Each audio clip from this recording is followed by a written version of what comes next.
बड़े मंदिर में नई वेदी पर पार्श्वनाथ भगवान को विराजमान किया जा रहा था। सारा संघ वहाँ पर उपस्थित था। कुछ दिन पहले पूज्य अजित सागर जी, कुशोधन सागर जी और मैं तीनों वहाँ उपस्थित थे। वेदी से प्रतिमा को सहजता से ही 8-10 लोगों ने उठा करके एक व्यवस्थित स्थान पर रखा था। वेदी के पूर्ण हो जाने के बाद अब आचार्य वहाँ पर उपस्थित हो चुके थे। पंचकणक हो चुका था। अब उस प्रतिमा जी को पुनः नई निर्मित वेदी पर विराजमान करना था। सारा संघ वहाँ पर बैठा हुआ था। प्रतिमा को वैसे ही 8-10 लोग उठाना चाह रहे थे और व्यवस्थित रखना चाह रहे थे, लेकिन प्रतिमा उठ नहीं रही थी।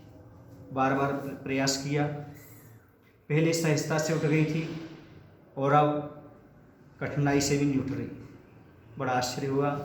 मैं आचार्य के पास गया और मैंने आचार्य से कहा, आचार्य से ऐसा लगता है जैसे यहाँ के देवी देवता कह रहे हों कि जब तक आचार्य नहीं कहेंगे तक पार्श्वनाथ भगवान को वेदी में विराजमान नहीं कर सकते।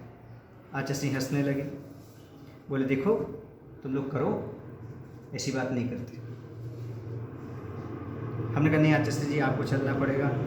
आचार्य उठे और गए और जाकर के उन्होंने अपनी पिछी को लिया और भगवान को छुआ। जैसे छुआ और वैसे 8-10 लोगों ने प्रतिमा उठाया, सहज उठ गई। सारा का सारा वातावरण आचार्य के पास भगवान के जयकारों से गूंज गया। प्रतिमा को विराजमान कर दिया। विराजमान करने के बाद मैंने आचार्य से कहा, आचार्य जी देखो, हमने कहा था देवता लोग कह रहे हैं कि जब तक आचार्य का हाथ नहीं लेगा तब तक प्रतिमा नहीं उठेगी। आचार्य बड़ी सहजता से बोलते हैं, सब कुछ चमत्कार करते हुए भी कभी अहंकार नहीं करते। आचार्य बोले कि मैंने थोड़ी हाथ लगाया था भगवान को, मैं तो भगवान को नमोस्तु किया था। तो नमोस्तु किया और भगवान जाकर के वेदी में विराजमान हो गए।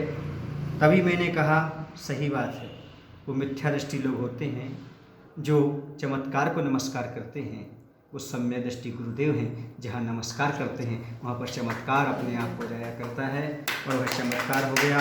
सभी ने अपनी आँखों से देखा और आचार्य ने अपनी लघुता प्रदर्शित की।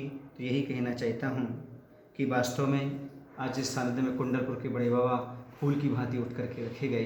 ये सब अद्भुत चमत्कार है। लाखों श्रद्धालुओं ने अपने आँखों से देखा। ये चमत्कार जड़ का नहीं बल्कि चित चमत्कार है। ऐसे आचार्य के चरणों में बार बार नमोस्तु करता हूँ। नमोस्तु।